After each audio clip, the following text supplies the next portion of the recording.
오늘 우리에게 주신 하나님의 말씀은 창세기 3장 1절에서 24절 말씀입니다.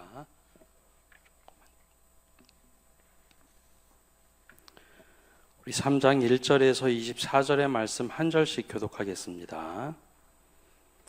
그런데 뱀은 여호와 하나님이 지으신 들짐승 중에 가장 간교한 자니라. 뱀이 여자에게 물어 이르되 하나님이 참으로 너희에게 동산 모든 나무의 열매를 먹지 말라 하시더냐.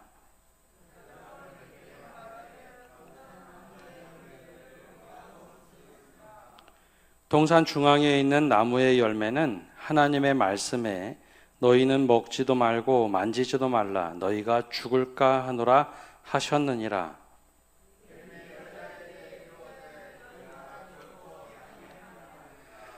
너희가 그것을 먹는 날에는 너희 눈이 밝아져 하나님과 같이 되어 선악을 알 줄 하나님이 아심이니라.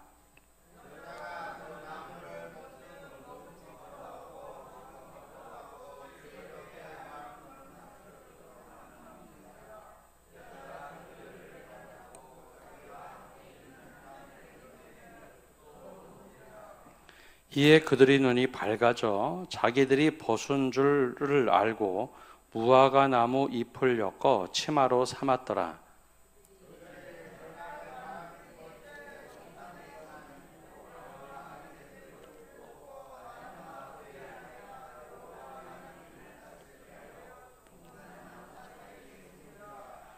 여호와 하나님이 아담을 부르시며 그에게 이르시되 내가 어디 있느냐.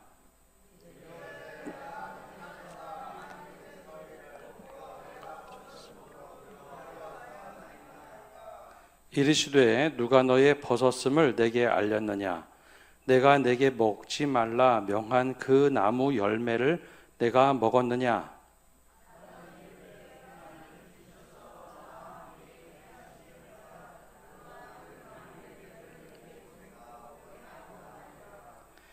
여호와 하나님이 여자에게 이르시되 내가 어찌하여 이렇게 하였느냐. 여자가 이르되 뱀이 나를 꾀므로 내가 먹었나이다.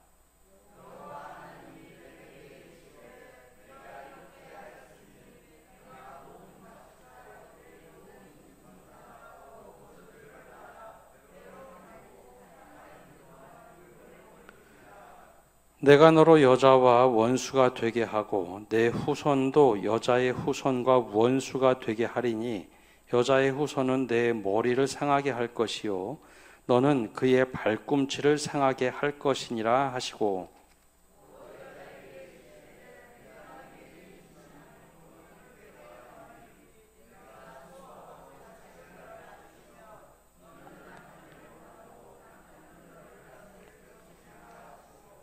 아담에게 이르시되 내가 내 아내의 말을 듣고 내가 네게 먹지 말라 한 나무의 열매를 먹었은즉 땅은 너로 말미암아 저주를 받고 너는 내 평생에 수고하여야 그 소산을 먹으리라.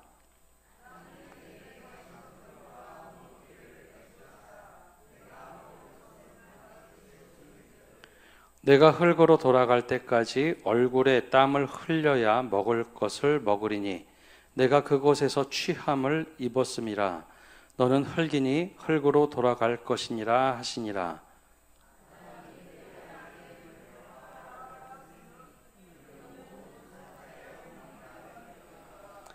여호와 하나님이 아담과 그의 아내를 위하여 가죽 옷을 지어 입히시니라.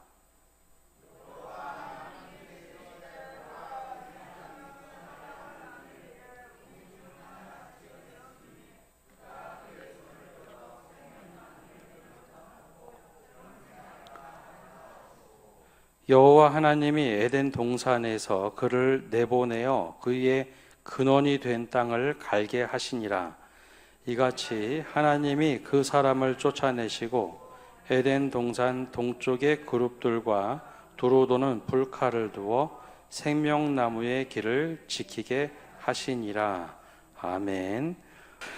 오늘 말씀은 계속해서 창세기 말씀을 보는데요. 창세기 1장에서 3장까지는 사람이 어떤 존재인가 하는 것을 우리에게 알려주고 있습니다. 이 창세기를 보면서 사람이 어떤 존재로 하나님께서 지으시고 어떻게 살아가기를 원하시는가, 이 관점으로 묵상을 하다 보면 우리의 속성도 우리의 삶의 오류들도 이 말씀을 통해서 조명하게 됩니다. 그래서 말씀의 조명을 따라서 우리의 모습을 함께 살펴보고 또 우리 가운데 버려야 할 죄들을 다시 한번 생각해 보시기를 바랍니다. 사람은 하나님의 형상대로 지음을 받았습니다. 그래서 하나님의 형상대로 지음을 받았다. 이렇게 눈, 코, 입, 귀가 있고 이 형상을 이야기하는 것이 아니라 관계의 모습을 가지고 있다라는 말씀입니다. 그런데 사람은 동물들과 다른 것이 있습니다. 성경에는 이것을 어떻게 얘기했느냐? 특별하게 받은 능력이 있는데 세상을 다스리고 정복하라라는 명령을 동물들과 다르게 받았습니다. 동물들은 생육하고 번성하라, 그것까지만 말씀하셨지만 사람에게는 생육하고 번성하라 이것만 말씀하신 것이 아니라 이 땅을 정복하고 다스리라 라고 말씀하셨죠. 정복하고 다스리는 데 필요한 것이 바로 지적인 능력입니다. 지혜가 있어야 되고 지적인 능력이 있어야 되죠. 또 하나 이것을 위해서 우리에게 주신 것이 소통하는 능력, 즉 대화하는 능력입니다. 세상을 정복하고 다스리라 라고 할 때 이걸 보고 좀 어려운 말로 문화명령이다 라고 얘기합니다. 문화명령. 세상을 다스리라, 정복하라 라는 거죠. 이것을 위해서 우리에게 지적인 능력을 주셨습니다. 동물은 지적인 능력을 쌓아가지를 못하죠. 사람은 지적인 능력을 쌓아갑니다. 글을 남기기도 하고 기억을 해서 이전보다 조금 더 발전을 시키죠. 지적인 능력이 축적이 됩니다. 동시에 사람은 구체적으로 대화를 해가면서 합력할 수 있고 관계를 맺어가는 존재입니다. 동물도 소통을 하죠. 근데 동물의 소통을 보면 동물이나 곤충의 소통에는 먹이를 위한 소통입니다. 우리가 이걸 먹어야겠다. 그럼 동물들끼리 서로 소통을 합니다.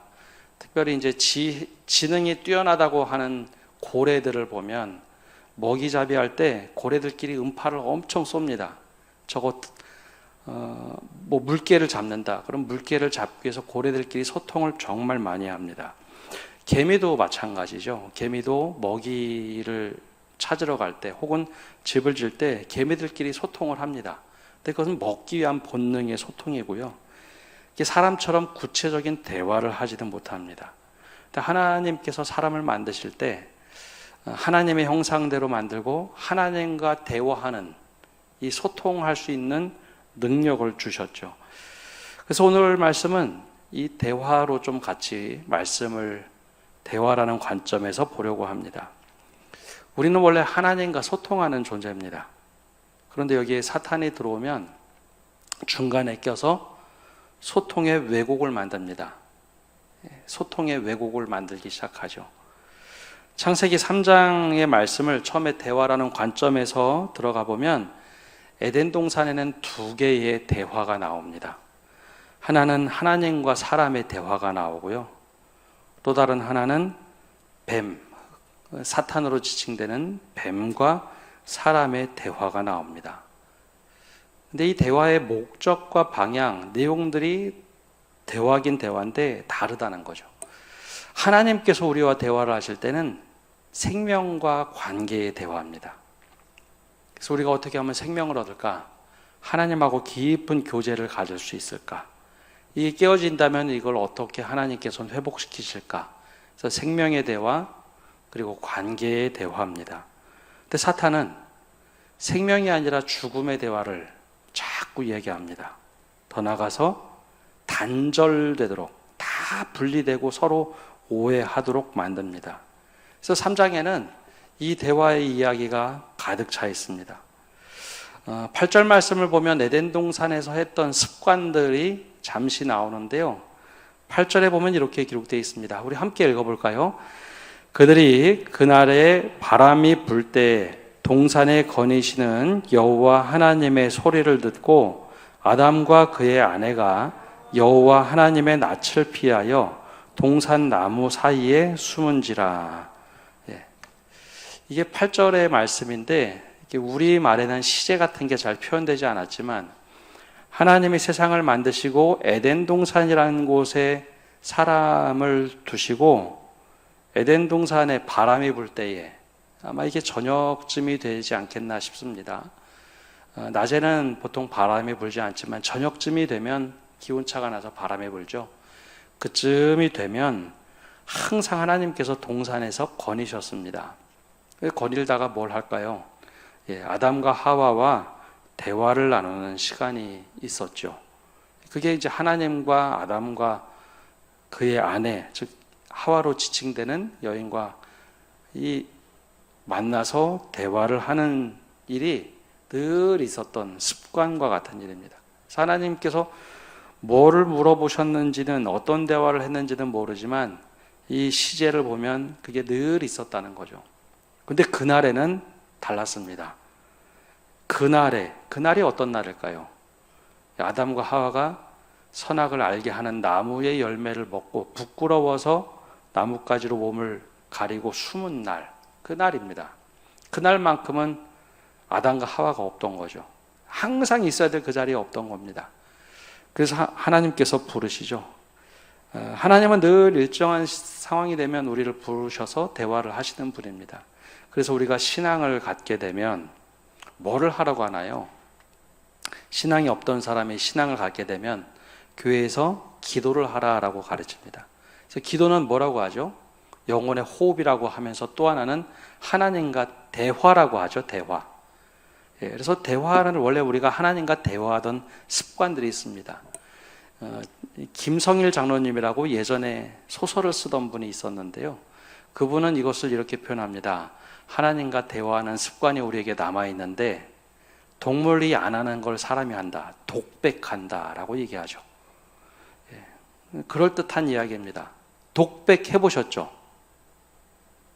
한 번도 안 해보신 표정인데 혼자 이렇게 중얼중얼거리면서 아무도 안 듣는데 이야기 해보신 적 없으신가요? 하나님과 대화하던 습관이 남아있다. 그래서 사람은 독백하는 존재다라고 얘기를 합니다. 그럴듯한 이야기입니다. 이렇게 하나님과 원래 대화하던 존재, 그래서 이 대화에는 신뢰의 대화입니다. 하나님께서 말씀하시면 그거를 지키며 사는 것, 또 야, 너 절대 가운데 있는 선악을 알게 하는 나무는 절대 먹지 마라. 그걸 먹으면 정령 죽으리라. 그뿐만 아니라 여러 가지 삶의 규칙들도 이야기하셨습니다. 땅을 어떻게 정복하는가, 다스리는가 이야기하시는 믿음과 신뢰의 대화, 생명의 대화였죠. 그런데 어느 날 사탄이 끼어들어옵니다. 1절에 이렇게 말씀하고 있습니다. 1절 말씀도 우리 함께 읽어보겠습니다. 그런데 뱀은 여호와 하나님이 지으신 들짐승 중에 가장 간교하니라. 뱀이 여자에게 물어 이르되 하나님이 참으로 너희에게 동산 모든 나무의 열매를 먹지 말라 하시더냐. 여기에 표현 중에 조금 독특한 표현이 있습니다. 여러분, 사탄이 하나님의 말씀을 인용할까요? 안 할까요? 합니다. 근데 다르게 하죠. 조금 뒤틀러서 합니다.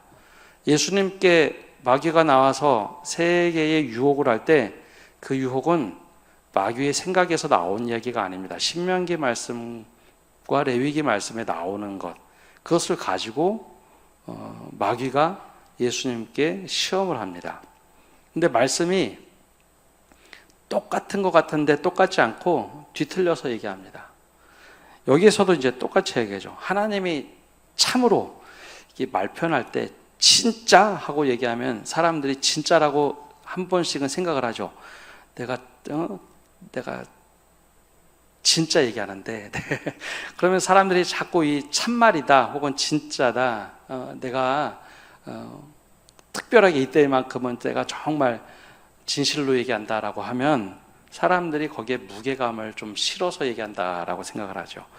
그런데 뱀도 그랬습니다. 하나님이 참으로 너희에게 동산, 여기서 뭐라고 표현하느냐? 모든 나무의 열매를 먹지 말라 하시냐? 모든 나무의 열매를 먹지 말라 하시더냐? 이 말이 하나님의 말씀을 인용하긴 했는데 진실이 아니죠. 하나님께서 동산의 모든 나무의 열매를 먹지 말라 하시더냐? 먹지 말라고 한 것은 선악을 알게 하는 나무의 열매입니다. 근데 모든 나무를 먹지 말라 하느냐라고 의문의 질문을 던집니다. 의심의 질문이죠. 모든 거 다 먹지 말라고 하지 않으셨어? 진짜 내가 얘기하는데 참으로 그렇게 얘기하지 않으셨냐? 여러분, 사람들이 그런 얘기를 들으면 마음에 막 의심이 생깁니다. 그래서 사탄이 하는 이야기는 의심이 들어오게 하고 관계가 깨지도록 하는 질문을, 즉 떠보는 질문을 끊임없이 우리 마음에 심습니다. 의심하도록 하죠. 이 말 속에는 하나님을 믿지 못하도록 하는 관계를 깨뜨리는 질문이 있습니다. 모든 나무의 열매를 먹지 말라고 하시더냐? 이게 반은 맞고 반은 틀린 거죠. 먹지 말라고 한 것은 있지만 선악을 알게 하는 나무의 열매를 먹지 말라. 정령 죽으리라. 그래서 이 질문을 던지자 하와가 반응을 하는데, 여러분, 이런 질문이 왔을 때는 엉뚱하다 싶으면 답을 안 하면 됩니다. 근데 이걸 내가 아는 듯이, 근데 잘 모르는데 안다고 생각하고 답을 하면 엉뚱한 답을 하죠. 그러면 하와는 어떻게 답을 했을까요? 3절에 이렇게 답을 합니다. 동산 중앙에 있는 나무의 열매는 하나님의 말씀에, 선악과를 말하죠. 너희는 먹지도 말고 만지지도 말라. 너희가 죽을까 하노라 하셨느니라. 하나님이 이렇게 말씀하신 적이 있나요? 없죠. 동산 중앙에 있는 나무의 열매는 먹지 말라라고 하셨지 만지지도 말라라고 하지 않으셨는데, 이게 이제 점점 부풀려집니다. 사단이 우리에게 주는 질문이나 대화에서는 계속해서 이걸 부풀립니다. 의심이 들어가도록. 그리고 그게 진실이 99%가 되고 거짓이 1%가 들어가면 이게 진실인가요? 거짓인가요? 진실 99%, 거짓 1%. 진짜인가요? 가짜인가요? 이게 가짜입니다, 이거. 예. 이단을 얘기할 때 이단도 보통 교리상으로 보면 한 80%는 저희랑 똑같습니다. 근데 중요한 교리 한 10%, 20%가 다른 거죠. 가장 중요한 게 다르기 때문에 다를 이자 끝단을 씁니다. 사탄도 그렇게 얘기합니다. 그러면 거기에 반응을 하기 시작하면 내가 잘 모르는 것 막 부풀려서 얘기합니다. 다 아는 것처럼. 만지지도 말라라고 하지 않았는데 만지지도 말라라고 하셨다고. 죽을까 하노라. 네, 정령 죽으리라가 죽을까라고 의문형으로 바뀌죠. 이게 사단이 우리에게 질문하고 대화할 때 관계를 깨뜨리는 대화입니다. 그래서 사탄이 뭐라고 얘기하느냐? 4절에 너희가 결코 죽지 아니하리라. 단정문으로 탁 찍어서 얘기하는, 결코 죽지 아니하리라. 여러분, 누군가 확신에 차서 이런 이야기를 하면 사람들이 흔들립니다. 4절과 5절의 뱀이 그렇게 얘기하죠. 뱀이 여자에게 이르되 너희가 결코 죽지 아니하리라. 어느 것이 더 확신이 있는 표현처럼 들립니까? 하나님과 매일 만나서 얘기할 때 정령 죽으리라 하셨는데 이번에는 정령이 아니라 너희가 결코 죽지 아니하리라. 괜찮거든요. 확신이 있는 표현이거든요. 그리고 너희가 그것을 먹는 날에는 너희가 눈이 밝아질 것이고 하나님과 같이 된다라는 표현을 쓰죠. 하나님과 같이 되는데 어떻게 되느냐? 하나님과 같이 된다는 것은 선악을 알 줄 아는 것. 그게 선악을 분별하는 지혜가 있어서 하나님처럼 될 것이다 라고 욕망을 확 불러일으키죠. 자, 이게 이야기를 듣는 순간 하나님처럼 된다고, 선악을 분별할 수 있는 지혜를 얻게 될 것이다. 얼마나 매력적입니까? 이 대화를 보면 하나님께서 우리에게 성경 말씀을 통해서 말씀하실 때 하나님의 말씀에는 우리의 믿음이 확고해지도록, 하나님이 때로는 질문을 던져도 우리의 믿음이 확고해지도록, 생명을 갖도록, 관계가 회복되도록 하는 질문을 던집니다. 하나님은 우리에게 시험하지 않는다고 했는데 그 유혹하지 않는다라는 표현입니다. 하나님이 우리를 시험하지 않는다. 그 표현에는 하나님의 함정을 이렇게 파놓고 우리가 거기 걸려서 넘어지도록 하는 일이 없다라는 말입니다. 종종 우리의 시험을 테스트 하시죠. 아브라함처럼 너 나를 정말 믿는다면 이 아들을 좀 내게 다오. 이삭을 바쳐라. 믿음이 있는지 없는지 그때는 테스트는 분명히 하십니다. 근데 그걸 걸려 넘어져서 쓰러지도록 하는 게 아니라 믿음이 있는지 없는지를 파악을 하시는 거죠. 근데 사탄은 그렇게 하지 않습니다. 함정을 파놓고 거기 걸려 넘어지면 하나님과의 관계가 깨지도록 만듭니다. 자, 그러면 우리가 여기서 대화를 할 때 하나님의 형상으로 지음을 받았기 때문에 우리는 대화하는 능력을 갖고 있습니다. 그때 우리가 예수 그리스도의 은혜로 믿음을 갖고 살아갈 때는 하나님과 같은 대화를 해야 됩니다. 생명을 살리는 대화를 하고 누군가의 관계를 회복하는 대화를 하고 그리고 모든 것이 하나님 안에서 모든 것이 이루어지도록 하는 사람을 살리는 그런 대화를 해야 됩니다. 근데 사탄은 보면 그것이 아니라 욕망을 막 부추기고 관계를 깨뜨리고 그리고 너 하나님처럼 될 수 있어? 또 굉장한 사람이 될 수 있어? 라고 부추깁니다. 이런 대화는 하지 말아야 된다는 거죠. 그럼 이걸 조금 더 쉽게 우리 삶에서 얘기를 하면요. 누군가 이야기를 할 때 생명을 살리는 대화, 관계를 끊는 대화를 보면 어떤 대화에서 그런 일이 많이 벌어지느냐. 야, 누가 그러는데, 야, A라는 누가 얘기하는데 너 정말 괜찮다고 칭찬하더라? 라고 얘기하면 그건 생명을 살리는 대화고 관계를 세워가는 대화입니다. 야, 누가 너 정말 칭찬하더라. 그런 얘기 들었는데 내가 기쁘고 야, 너를 좀 새롭게 보게 됐어.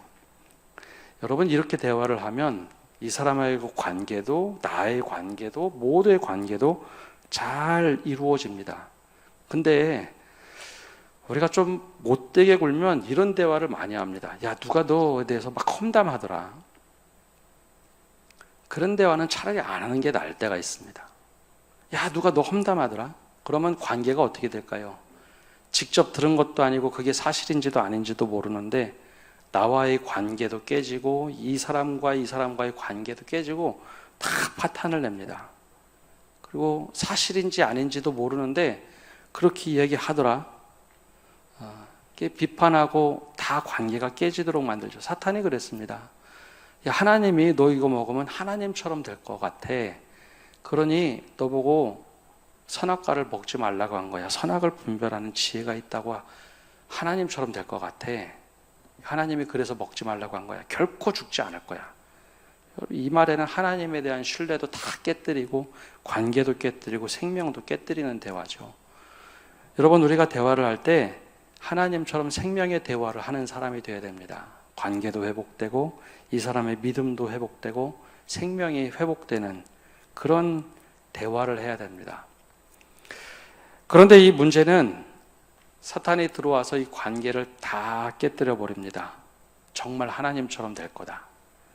선악을 알게 하는 나무의 열매를 먹으면 하나님처럼 선악을 분별하는 자, 주체적으로 이제는 내가 옳고 그름을 판단하는 자가 될 거다라고 이야기를 하자. 아담이 먼저 선악과를 먹었나요? 하와가 먼저 선악과를 먹었나요? 하와는 따서 건네줬나요? 하와는 먹었나요? 안 먹었나요? 먹었죠. 먼저 먹죠. 예, 근데 다들 아담이 먼저 먹었다고 생각하시죠. 예, 그래서 뭐 유대인들은 여인 때문에 죄가 먼저 들어왔다 뭐 그런 얘기도 하지만 그건 순서가 중요한 것이 아니라 결과적으로 하나님처럼 되고 싶은 욕망을 건드려서 그걸 먹으면서 죄가 우리 삶 속에 깊이 파고들었다는 겁니다. 그때 하나님께서 뭐라고 하셨을까요? 제일 먼저 하나님께서 아담에게 뭐라고 하셨을까요? 9절에 부끄러워서 숨었을 때 하나님께서 아담을 부르십니다. 뭐라고 부르시느냐? 여호와 하나님이 아담을 부르시며 그에게 이르시되 내가 어디 있느냐? 8절에 보면 항상 동산을 거니시다가 바람이 불 때면 동산을 거닐다가 아담과 하와를 만났거든요. 그 자리에서 늘 있어야 될 자리에 아담과 하와가 없습니다. 이거는 뭐 예배의 의미도 되고요. 하나님을 내가 고정적으로 만나는 시간, 하나님께서 만나야 되는 시간인데 없는 거죠. 그래서 하나님이 묻습니다. 아담아, 내가 어디 있느냐? 화가 나서 막 크게 소리를 지르셨을까요? 걱정돼서 부르셨을까? 예전에도 한번 이 설교할 때요, 저는 이걸 하나님이 걱정돼서 부르셨다라고 생각이 됩니다. 다 아시거든요. 왜 모르시겠어요? 벌거벗어 숨은 거 다 아는데, 근데 하나님께서 물어보실 때 이 질문의 의도가 뭐냐 이겁니다. 여러분, 너 어디 있냐? 라고 물어보면 뭐라고 대답하셔야 되죠? 아이들한테 애들이 숨었어요. 너 어디 있어? 그러면 아이들이 뭐라고 대답하죠? 네, 저 여기 있어요. 이게 상식이에요. 이게 저 여기 있어요 라고 하는 거. 숨었어도 몰래 숨어 있다가 저 여기 있는데요 하고 짜잔하고 나타나죠. 근데 아담은 그렇게 대화를 하지 않습니다. 내가 벌거벗어서 부끄러워서 두려워서 하나님 소리를 듣고 숨었습니다. 하나님의 소리를 들었다고 하는데 그 하나님의 소리는 음성이 아니었어요. 하나님이 걸어오는 소리를 듣고 활짝 놀라서 처음에는 벌거벗어 부끄러워서 숨었는데 이번에는 두려움이 생겼습니다. 제가 두려워서 숨었나이다. 왜 두려울까요? 선악을 알게 하는 나무를 먹었기 때문에. 그래서 두려워서 숨었나이다 라고 할 때 하나님께서 바로 또 질문을 하십니다. 야, 너 네가 누가 벌거벗었다고 이야기해 주더냐? 야, 너 그러면 그 나무의 열매를 네가 먹었구나 라고 질문하시죠. 왜 또 질문하실까요? 내가 어디 있느냐? 너 그 나무의 열매를 먹었구나 라고 할 때 원래 아담에게 요구하신 대답은 뭐였을까요? 회개하라는 겁니다. 와서 용서를 구해라. 근데 여러분, 죄가 들어오면 우리가 그렇게 하지 않습니다. 우리가 죄가 들어오면요, 제일 먼저 우리가 하나님 앞에 나가기보다는 요한복음에 나오는 것처럼 하나님을 피해서 숨습니다. 그게 인간의 본능이죠. 들킬까봐 숨기도 하고 무서워서 숨고 또 거짓말해서 모면해야 되기 위해서 숨고, 이게 우리의 속성이라는 거죠. 그럼 그때 하나님이 가만히 있느냐? 아니요, 찾아오십니다. 하나님이 우리가 숨어 있으면 기다리시다가 찾아오십니다. 아담에게도 찾아오셨고 성경의 수많은 인물들이 무서워서 숨거나 도피해서 숨거나 하면 하나님이 너 괜찮아? 너 괜찮니? 너 어디 있어? 왜 여기 있어? 하면서 찾아오십니다. 왜냐? 회개하도록, 관계 회복을 위해서 하나님이 찾아오십니다. 엘리야도 그런 적이 있죠. 엘리야도 너무 힘들고 속상하고 그러니까 하나님 차라리 나 태어나지 않도록 하시지, 지금 당장 내 생명 거두가 주시지 왜 이렇게 하셨습니까? 라고 할 때 하나님이 무섭게 임하신 것이 아니라 폭풍 가운데도 불 가운데도 임하지 않고 세미한 음성, 귀에 들릴랑 말랑 하는 소리로 찾아오셔서 말씀하기 시작합니다. 놀랄까 봐. 아담에게도 그랬습니다. 아담에게도 너 어디 있니? 그 질문을 시작으로 말을 걸어오시죠. 근데 여러분, 아담의 대답을 보면 아담은 그 질문에 답을 제대로 하지 못합니다. 하나님께서 너 어디 있느냐? 제가 무서워서 숨었습니다. 그렇게 얘기할 때 너 그 열매를 결국 먹었구나. 하나님께서 이 질문을 하시자 아담이 대답하는데 12절에 이렇게 말을 합니다. 우리 12절 함께 읽어보겠습니다. 아담이 이르되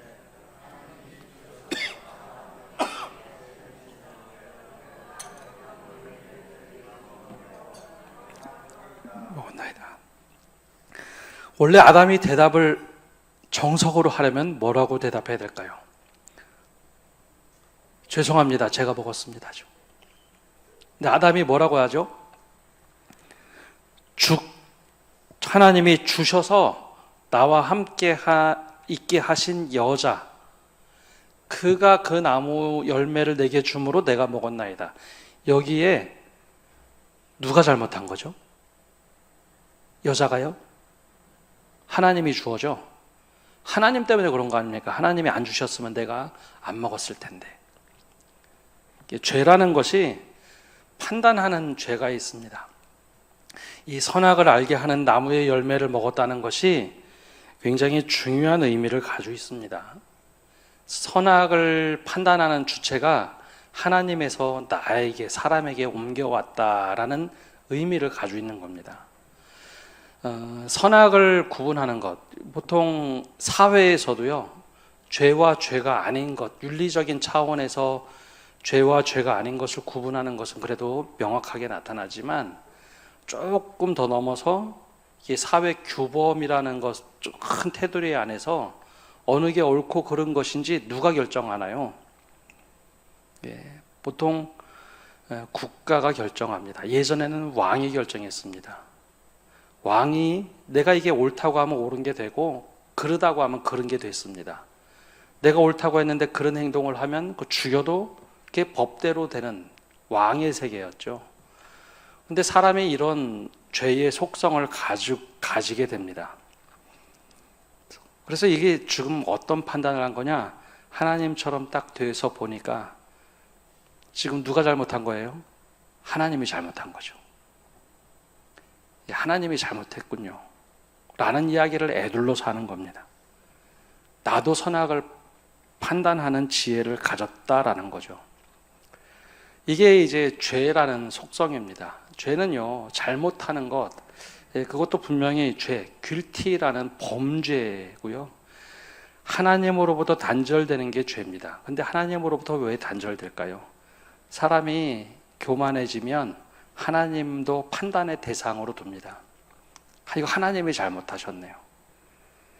그게 우리가 가지고 있는 죄의 속성입니다.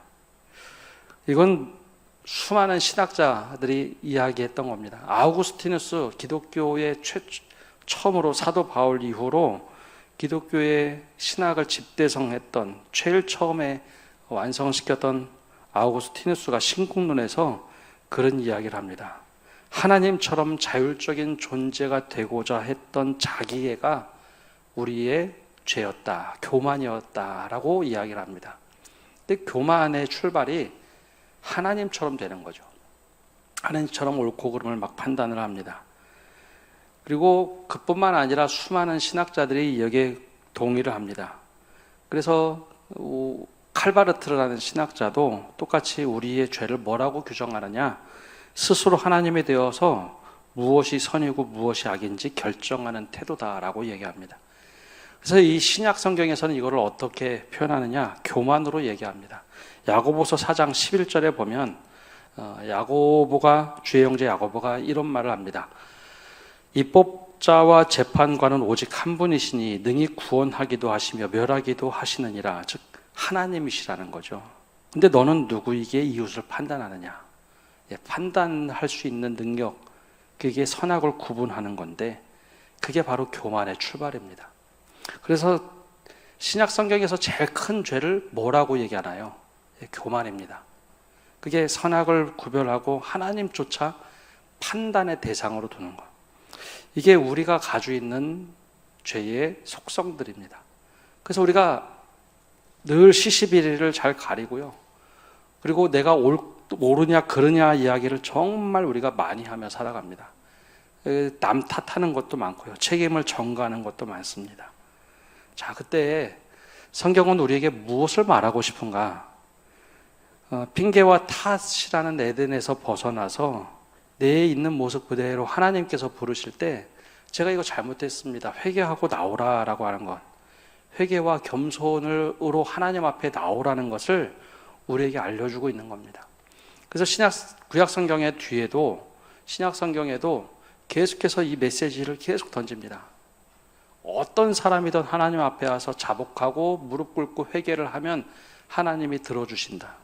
근데 그게 어려운 거죠. 내가 옳았거든요. 내가 끝까지 옳았거든요. 하나님 앞에서도 하나님 탓을 하는 것. 여자도 그래서 여자에게 물어보니까 여자도 누구 탓을 하죠? 뱀 탓을 합니다. 결국 뱀은 심판을 받게 되죠. 그래서 우리가 해야 할 태도가 있습니다.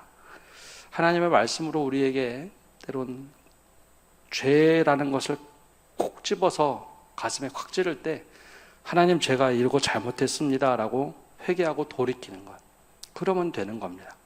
그래서 성경의 수많은 인물들, 믿음에 제일 잘했던 인물들도 한 번씩은 꼬꾸라 넘어지는 일들이 다 있었습니다. 근데 그때마다 그들의 다른 점은 회개했다는 거죠. 하나님 이거 내가 잘못했습니다 라고 고백했다는 거죠. 그리고 그 뜻으로부터 돌이켰던 사람들이 하나님과의 관계가 회복됩니다. 단 사탄은 그것 때문에 하나님과 사람과의 관계를 완전히 끊어뜨리려고 노력을 한다는 것. 그래서 우리가 주님 앞에 회개의 은혜를 자꾸 구해야 되고 회개하는 삶을 살아야 된다라는 것입니다. 마지막으로 그러자 하나님께서 주신 은혜가 있습니다. 하나님께서는 사람이 잘못해서 심판을 하셨을까 안 하셨을까? 심판, 즉 죄에 대해서 죄값은 꼭 물으시는 분입니다. 그래서 아담에게 죄값을 물으시죠. 근데 그 죄값을 물으시는 방법이 에덴에서 쫓아내는 거였습니다. 그리고 또 그뿐만 아니라 여인에게는 해산의 고통을, 남편에게는 노동의 수고를 하도록 했습니다. 근데 이때 특이한 것은 사람이 직접적으로 벌을 받아서 막 하는 그런 것은 없습니다. 대신 땅이 저주를 받습니다. 땅이 엉겅퀴를 내게 하리라.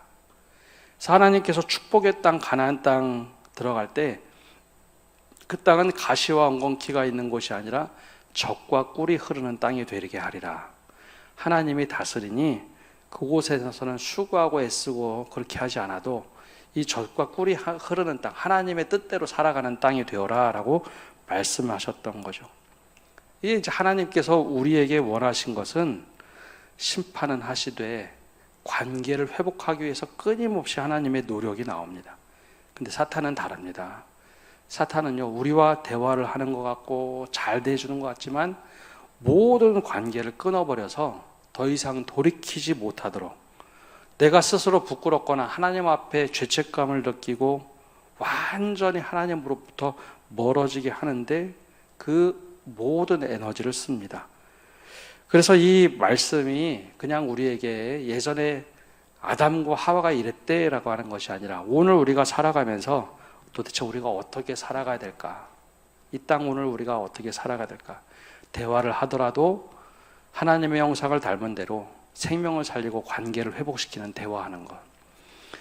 그리고 사탄이 쓰는 그런 방법들, 분열하고 깨뜨리고 하는 것을 안 하는 것. 더 나아가서 우리가 하나님께서 우리에게 요구하실 때, 야, 너 어디 있냐? 라고 질문을 던지실 때, 주님 부끄럽지만 제가 여기 있습니다. 제가 이렇게 죄를 지었지만 제가 여기 있습니다. 나올 수 있는 것. 죄를 가린다고 하나님 때문에, 저 여자 때문에, 누구 때문에 라고 얘기하지 않고 회개와 겸손으로 나가도록 하는 것. 더 나아가서 하나님께서 끝까지 관계를 깨뜨리지 않고 단지 선하게 알게 하는 나무의 열매를 먹어서 하나님과의 관계가 단절이 됐지만 다시 예수 그리스도로 인해서 그 관계가 회복되고 하나님과의 관계가 온전히 회복되도록 우리가 살아가는 것. 그게 주님께서 우리에게 원하시는 삶입니다. 그래서 이 말씀대로 우리를 조명해 볼 때 우리가 어떻게 살아가야 될까? 한번 다시 우리가 스스로 돌아보게 됩니다. 우리가 이 말씀대로 살아갈 때 하나님께서 우리의 하나님과의 관계뿐만 아니라 모든 성도 간의 관계도 온전히 회복되게 달라고 또 기도하고 실천하시며 살아가는 성도 여러분 되시기를 바랍니다. 기도하겠습니다. 하나님, 오늘도 주님 앞에 나와서 말씀을 듣고 나갑니다. 하나님께서 우리를 부르실 때 그 대화에 응답하며 관계가 회복되고 생명이 회복되는 은혜를 허락하여 주옵소서. 우리가 잘못하여 사단이 쓰는 방법, 관계를 깨뜨리고 생명을 자꾸 깎아내고 죽음으로 내모는 그러한 모든 대화의 습관들, 우리의 행동들을 멈추게 하시고 돌이키게 하여 주옵소서. 더 나아가서 주님, 우리가 주님이 부르실 때 겸손하게 교만을 버리고 회개하며 나갈 수 있는 은혜를 허락하여 주옵소서. 그 자리에서 탓하고 원망하고 정죄하는 자의 모습을 버리고 주님의 은혜로 살아간다 고백하며 정말 생명을 살리는 자의 모습 회복하게 하여 주옵소서.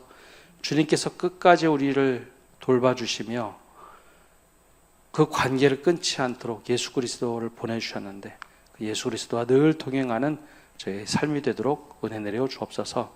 예수님의 이름으로 기도합니다. 아멘.